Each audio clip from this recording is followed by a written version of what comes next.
Alors moi, à l'origine, je suis éducatrice sportive dans la gymnastique rythmique, donc avec les rubans, les ballons, etc. Et j'ai exercé cette profession pendant 12 ans.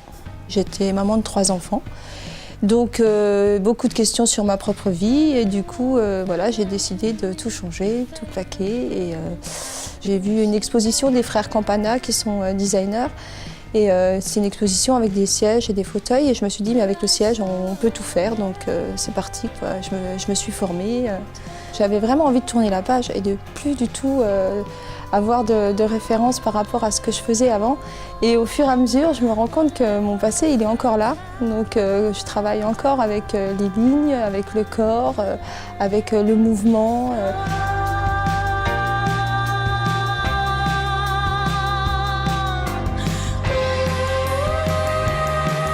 Le métier de tapissier, en fait, il travaille le tissu et plein d'autres matériaux, donc le crin, la mousse. Et en fait, j'ai l'impression que c'est un peu un sculpteur. Le métier, en fait, son métier, c'est mettre en forme. Et ensuite, on habille les formes grâce au tissu. Donc, c'est ça qui me plaît, en fait, c'est de pouvoir dire que je crée une forme et que je l'habille ensuite. Avec un tissu que j'ai choisi ou qui m'a flashé. Ou, voilà, donc, je suis très paillette, je suis très fille. Et c'est un peu, à mon avis, c'est aussi le monde du spectacle qui est encore là. Et j'ai toujours besoin de cette petite partie féminine, enfin voilà, même dans la courbe, les poufs qui donnent la petite rotation, la petite torsion avec le mouvement. J'aimerais bien faire du sensuel chic, de élégant et voilà, qu'on puisse se dire qu'on vient chez moi pour avoir quelque chose d'élégant. Ouais.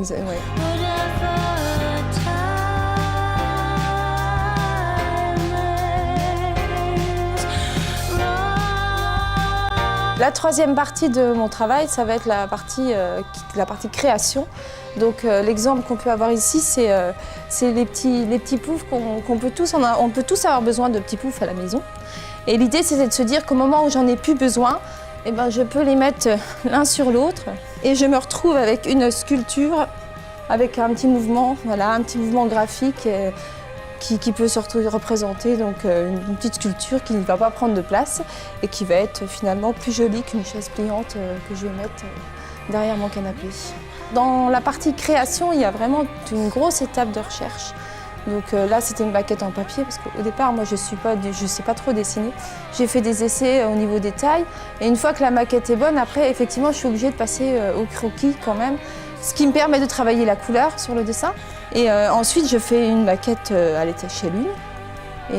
Et après, il y a beaucoup de travail aussi grâce à mon mari qui fait beaucoup de conception 3D. En fait, et lui, grâce à lui, je vais pouvoir avoir les bonnes cotes par rapport à une découpe tissu, par rapport à un morceau de bois. Enfin, je vais vraiment avoir les bonnes mesures et après, je me fais mes plans et puis on est parti, quoi.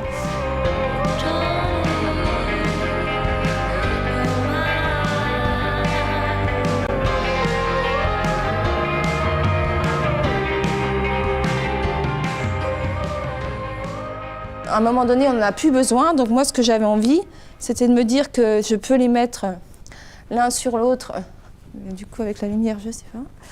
Voilà. Et voilà, et là, on ne voit plus rien du tout. Parce que là, du coup...